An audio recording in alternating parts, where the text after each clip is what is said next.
New intro, new season, new year, new Collingwood, new Nate Talks Pies. G'day guys, Nate here. Same intro for me here, saying it. Coming at you with the opening round preview of St Kilda v Collingwood. Sunday night, MCG, 7:20 p.m. start. Feels weird just saying that. G'day guys, Nate here coming at you with the opening round preview. Round one preview, I've got to get used to it. It's just been off-season or pre-season talk, but the season officially starts now. No more pre-season shit. It's into the real stuff now. It all begins again for Collingwood in 2026. Expectations are down. People are tipping us to be the sliders and whatnot. And we've got another opening round clash that I'm not a fan of. We are at home, technically. We are the away side.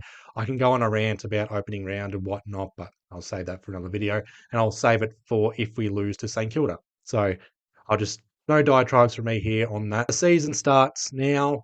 Collingwood taking on St Kilda Sunday night, the MCG. It's St Kilda's home game. They've called us out for opening round. It's the only game in Victoria. Labor Day on Monday, the following day as well. So if we lose, we've got coping mechanisms ready and firing for that. Well, for me personally, at least. I'd be remiss, however, to not mention what's occurred today. I did initially record a preview video during my lunch break, and then I saw the news of Dennis Cometti's passing. So my condolences or thoughts and prayers go out to the Cometti family at this current time. Dennis Cometti passing away, one of the greatest, if not the greatest AFL or footy commentators out there ever. He's certainly on the Mount Rushmore, that's for sure. Just an iconic footy caller. Who can forget Collingwood 2010 grand final, the replay to be exact. Came up behind him like a librarian. I'm not going to display or post the actual clip of it because I'll get stuck with copyrights and whatnot. But it's, for me, the most iconic call in Collingwood's history. Just seeing that. He's iconic for every other club as well. He's just iconic for footy in general. It's a sad day in footy. Dennis Cometti passing away. So my thoughts and prayers go out to his family there. And it's going to feel weird to somewhat segue this into a Collingwood v St Kilda game. But that iconic call, came up behind him like a librarian, occurred in the grand final replay between Collingwood and St Kilda. Coincidentally, we're taking on St Kilda opening round. If you're new to my channel this year, or if you're unaware of my previews, they're pretty simple in terms of the structure of it. I will be discussing Collingwood's injury list. There is an updated injury list for that. Keys to victory, recent history, and also comparing the pair. Now, with compare the pair, there's no team stats to go off. I think it'd be unfair to go off last year's stats, but I will go over a player matchup, and I think you guys know which player matchup it's going to be. But just in regards to St Kilda, our opposition, it's a new look St Kilda lineup for 2026. 4 player inclusions, most likely playing opening round. TDK, Jack Silvani, Sam Flanders, and Liam Ryan. I was going over their off-season moves and whatnot, and I thought this would be their biggest. I thought it was their biggest player movement since 2000 or end of 2000. Maybe it still is technically, but it's probably the biggest in terms of the player inclusions. Lecalier not coming to St Kilda. They got rid of Jack Steele as well, so that's a big call right there for St Kilda. Their captain as well. So it's a new look St Kilda side. They're looking to get up the ladder. I do respect it. From a Collingwood fan, I respect St Kilda making these moves. They want to get themselves up the ladder before Tasmania arrives. And if they miss finals this year, I'm going to defend them here. I don't think it's going to be a fail. But if they miss finals the following year, then I think their alarm bells will be ringing. But that's for them to figure out. If they finish bottom 6, however, then I think there'd be some concerns there. But that's St Kilda. That's their expectations. They're expected to rise up the ladder. People are expecting us, Collingwood, to slide down the ladder, but we've got opening round to prove people wrong. Our history in opening round, however, has not been too pleasant. We've lost the GWS twice up there. We are at the MCG. However, it's opening round. It's our kryptonite. So forgive me if I'm pessimistic in regards to this matchup. I don't think it's going to define our season, this matchup, win, lose, or draw.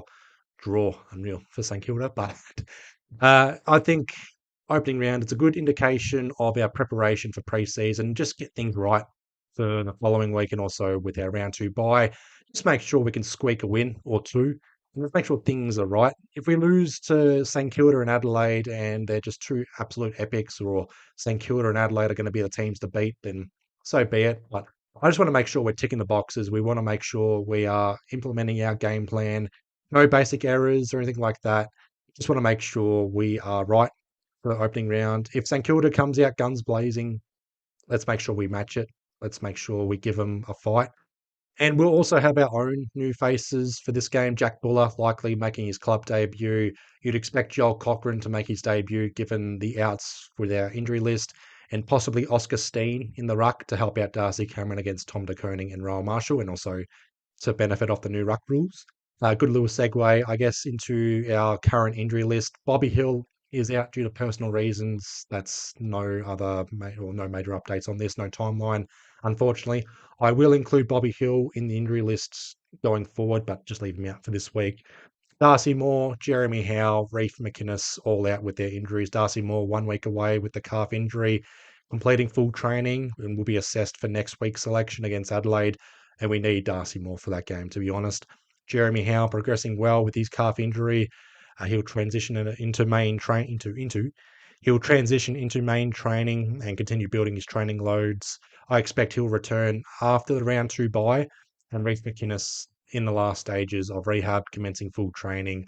I thought he would be right for opening round, but I was just being naive, I reckon. So apologies for that in my predicted best 23 videos, but I've got him out now and he's officially out.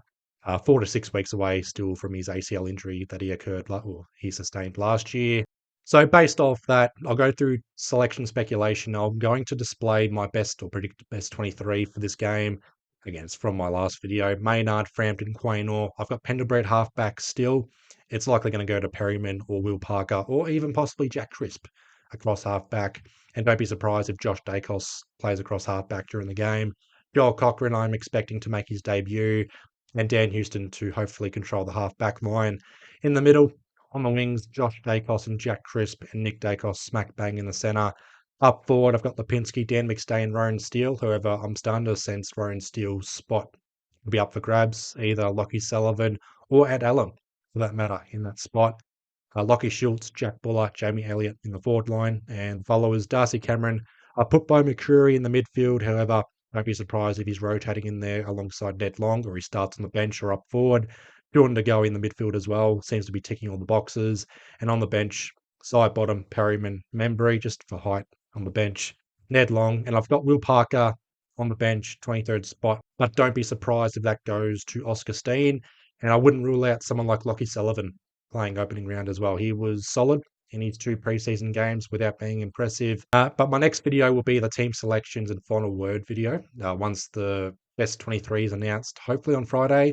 It's either going to be announced on Friday night or sometime on Saturday. Once it's announced, I'll make another video on this and I'll go over what I got right for my best 23 predicted for opening round. But to be honest, I am a little bit concerned with our key defenders. Joel Cochran debuting. Looked a bit out of place against North Melbourne at times, but kicked that really good goal late third quarter. Just need to see Joel Cochran hopefully comfortable at AFL level. It's a liability, that spot, and I think someone like Cooper Sharman can have a bag or have a field day on us. And my goodness, the shit we'd cop from St Kilda fans if Cooper Sharman has a day out or looks like Tony Lockett. And Billy Frampton, number 1 key defender for now. He's a good defender, but he's not a number 1 key defender. So, yeah, I'm a little bit worried by that. And also, lesser extent, the ruck battle. Darcy Cameron will still hold his own against Rowan Marshall and TDK. He'll float down back. Can Oscar Steen, if he debuts, provide that assistance with Darcy Cameron? He's going to be the odd one out against TDK and Rowan Marshall. And I still think Jack Buller is a liability in the ruck. I'd rather see him just play as a key forward alongside Dan McStay. So a few matchups to worry about and figure out. Marcus Windhager, does he tag Nick Daicos? Does St Kilda tag Nick Daicos? They've got good young midfielders. Hopefully they're allowed to play their natural game and there's no tag. But that also means Collingwood needs to provide that support to Nick Daicos if he's heavily tagged in this game. I don't think it's going to be Marcus Windhager if he's going to have a run with role, or someone has a run with role on Nick Daicos. And also, if Nick Daicos does float down forward, someone like Liam Stocker or just someone defensively will be able to provide that chop out or try and nullify Nick Daicos' game there. But the recent history, I'm not going to go over the overall head-to-head because that would be unfair to St Kilda, but I'll go over the head-to-head for the MCG, or the battles at the MCG. Collingwood leads that head-to-head 18 wins to 12 losses in a famous draw. But I just think you're missing... Move on! You're missing what I'm trying to say. Because I think... Move on! I'm trying to move on! Warner some... Move on! Well, if you don't want to talk about it, that's fine. Not that, just why you're upset. You're a joke, mate. Move on. Move on! Well, you seem very irritable. To be fair to St Kilda, though, the last 2 encounters at the MCG, St Kilda have won. 2024 round 2, 15-point win. And 2021, I don't know what round it was to be exact, but they won by 9 points. That was where they were up by 40 odd points at three-quarter time, and we got the last 5 or 6 goals, got it down to 9 points with 2 minutes to go, and St Kilda were able to just ice the game. That was a we don't talk about 2021, but St Kilda have won the last 2 games at the MCG against us. The last time we beat St Kilda at the MCG was 2020 in front of no one. So leave it at that. And I guess the last time we beat St Kilda at the MCG in front of a crowd was 2019, and Jane Stevenson was busted for gambling. So yeah, hopefully it's a straightforward win and there's no issues coming out of it. Since 2010, however, St Kilda have only scored 90 plus on us or twice since 2010. Collingwood have done it 12 times since 2010, including a famous grand final replay where we scored 16, 12, 108. And the last time we played St Kilda, we won by 34 points, round 15. Last year, 16, 12, 108, ironically. St Kilda 11, 8, 74. Nick Daicos with the 3 Brownlow votes, Nasiah with 2, and Josh Daicos with the 1 Brownlow vote. So my keys to victory, it's going to be the ruck battle. Rowan Marshall, TDK up against Darcy Cameron, and a lesser extent, Oscar Steen or possibly Jack Buller. I have said Jack Buller, bit of a liability in the ruck. I'd rather see Oscar Steen provide that pinch hitting in the ruck. But new ruck rules. Does TDK stand out in his first game in a St Kilda jumper? Rowan Marshall, ruck forward, splitting his time there. I don't think the TDK Rowan Marshall partnership's going to work out long term, but I expect this sort of partnership's going to destroy us or just on its best game against us, unfortunately. Kind of like Gawn and Grundy. Might look good early on and then it just tapers off. Second key to victory, I think, will be for Collingwood to have a structured backline, particularly with the lack of height. No Darcy Moore, no Jeremy Howe, no Reef McInnes as well. So it's going to be reliant on Billy Frampton, Joel Cochran if he's debuting, and guys like Maynard, Quaynor, possibly Perriman playing tall, most likely on Mitch Owens. So a bit of a height battle there, unfortunately. And guys like Will Parker and Dan Houston need to be composed in the backline. Pendlebury, crisp, Josh Daicos with their experience and expertise as well. But it's opening round. I just think about last year's opening round game against the Giants where we conceded 16 goals late and a lot of goals were conceded at the back door. Pick a point and then 20 seconds later they kick a goal on quick transition. So got to make sure St Kilda don't kill us on quick transition. They don't do so typically, but it's a new season, new St Kilda, so anything's possible. But we've got to make sure we are disciplined in the back line, kind of like our qualifying final win over Adelaide, just an example there. Third key to victory for us, efficiency inside 50. Probably the biggest letdown, I reckon, from our preseason games. Just second half, inside 50 entries were shocking. Got to make sure we don't blaze away, lower the eyes, and just hit a target. It should be fine in terms of the weather. Not too hot, not too humid, not too dewy. The weather forecast could change. No rain expected for now. It's expected to be a deluge in Queensland, so hopefully they're not postponed or it doesn't ruin opening round, but it's already ruined. Again, just diatribe on opening round. And the final key to victory is the one-on-one battle, Nick Daicos against Nasiah Wanganeen Millera. Good little segue into compare the pair. It's not going to be a compare the pair for team stats. Again, I'd be doing that for last year's stats, and that'd be unfair on St Kilda. And the only compare the pair I'm going to do for this is their battles. Every time it's Collingwood against St Kilda, you see the online discourse. Apparently, Nasiah clears Nick Daicos now, and I don't think the online discourse is fair in these sort of discussions because it's always a hatred towards Nick Daicos, and it's always there's no appreciation for both players. If we're comparing one against another, it's always make one look good and shit on the other. I'd rather just focus or appreciate Nick Daicos and Nasiah for the players they are now. It's going to be an unbelievable battle, seeing two great players, two of the best players, 23 and under in the competition, maybe the two best players in the competition right now overall, regardless of age and position or whatever.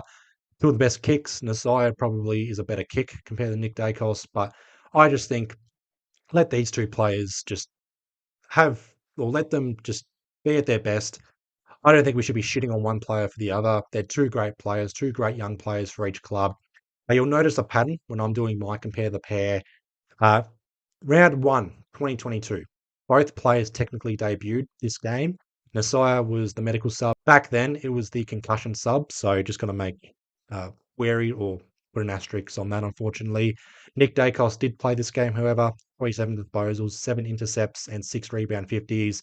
and the Pies won this game. Round 5, 2023, Nick Daicos had 42 disposals, 8 rebound 50s, 8 inside 50 entries, and also got the 3 Brownlow votes. Nasiah having 21 disposals, 6 rebound 50s, and 7 intercepts. Collingwood winning that game by 6 points. Another round to be exact.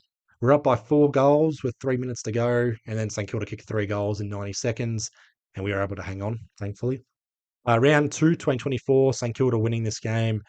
Nick Daicos having 22 disposals and just 3 clearances. I don't even think he was tagged in this game. But Nasiah, 32 disposals on the wing as an outside midfielder and 3 Brownlow votes. His 43rd AFL game, his breakout game, Mason Wood getting knocked out, Nasiah playing his role and had a standout game. And round 15, 2025, the last time we played, Nick Daicos, 30 disposals, a goal, 14 contested possessions, 9 score involvements, 9 inside 50 entries, and 3 Brownlow votes, while being tagged by Marcus Winhager. Nasiah also having a good game, 35 disposals, 8 intercept possessions, 6 score involvements, and also got 2 Brownlow votes. But you noticed Collingwood wins. But what I'm seeing from that, it seems like whoever has the better game between Nick Daicos and Nasiah for their team will win the game. And that's what Nick Daicos has to do here. Have a better game than Nasiah, or compare than Nasiah here. Either way, they're 2 great youngsters. They're both going to display their skills, their absolute best form here. And hopefully Nick Daicos doesn't get reported for being tagged or whatever, or doesn't get frustrated. And just got to make sure Nasiah doesn't have a field day on us. Just make sure he doesn't hit his targets, put pressure on him, and make sure that Nick Daicos has a better game. And if you're also new to my channel, I never do predictions for these sort of previews. I think this is a genuine 50-50. Our backline will be a bit of a worry. St Kilda doesn't have Max King. St Kilda haven't had Max King since 2024. So I think they're able to adjust. They've got Cooper Sharman, Mitch Owens, and also TDK and Rowan Marshall rotating down forward if they're not in the ruck. And we've got our own key forwards. It's a solid forward line, I reckon. It's an underrated forward line. Just got to be kicking goals besides Jamie Elliott. Dan McStay had good preseason form, 5 goals from 2 games. And I just want to see Dan McStay flourish as a key forward without playing in the ruck. I think playing in the ruck alongside key forward duties sort of tampered with his form. So just want to make sure Dan McStay is a key forward only. I'd want to see Jack Buller as a key forward only and Tim Membury doing his thing leading out of the forward line. And guys like Schultz, McCreary, Elliott putting pressure up forward. And hopefully someone like Rowan Steele or Lipinski and Sullivan, just a midfielder kicking goals as well. Jordan DeGoey kicking goals as well. McCreary kicking goals. Pendlebury kick a goal. Celebrations galore. Daicos brothers kicking goals. Just our avenues to goals need to be accurate in front of the goals as well. But I also remember last year my preview for the St Kilda game was very small, like not a lot to talk about. I'm waffling on and talking quite a bit in this opening round preview, as expected for opening round, regardless of who it's going to be. But sort of redemption here, talking about St Kilda a lot more. But I'll leave you guys all to it. What are your thoughts for opening round, the preview for St Kilda? Predictions, player matchups, expectations for the season for opening round, for whatever. As said earlier, I'll have a team selection final word video for Friday night or sometime Saturday, and then the review of opening round uploaded on Monday, depending on how we perform, either recorded Sunday night, midnight, or sometime Monday morning. But I'll leave you guys all to it. Hoping you guys have had a good week so far. Please be well, please be safe, and I'll see you guys in the next one. Up the Pies.